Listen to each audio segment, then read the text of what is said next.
Sauce आणि soya sauce न वापरता व्हेज मंचुरियन कशी बनवायची ही रेसिपी बघणार आहे. तर रेसिपीला सुरुवात करूया. एक कप बाउलमध्ये आपण गोबी, गाजर, शिमला मिरची आणि कांदा घालून घेऊ. त्यातच आलं लसूण पेस्ट, तिखट, मीठ, मैदा आणि कॉर्नफ्लॉवर घालून चांगले मिक्स करून घेऊ.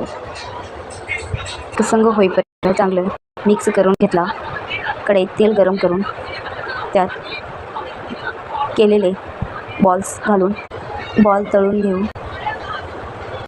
अशा प्रकारे आपण सगळे बॉल्स तळून घेतला. ग्रेव्ही तयार करून घेऊ. त्याच कढईत 2 चमचा तेल घालून त्यात जिरं घालून घेऊ. जिरं तडतडले की त्यात कांदा आणि शिमला मिरची घालून परतवून घेऊ. कांदा आणि शिमला मिरची परतून झाल्यावर त्यात 1 चमचा आलं लसूण पेस्ट घालून 1 मिनिट परतून आलं लसूण पेस्ट परतून झाल्यावर त्यातच हळद, तिखट आणि गरम मसाला घालून घेऊ. पावडर मसाले घालून घेतल्यावर आपण त्यातच टोमॅटो प्युरी घालून घेऊ आणि परतून घेऊ. टोमॅटो प्युरी परतून झाल्यावर त्यातच आपण 1 चमचा दही घालून चांगलं मिक्स करून घेऊ.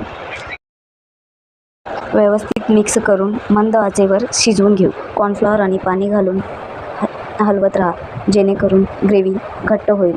चवीनुसार मीठ घालून मिक्स करून घेऊ. मीठ मिक्स करून झाल्यावर तळलेले मंचुरियन बॉल्स घालून हलक्या हाताने मिक्स करून घेऊ.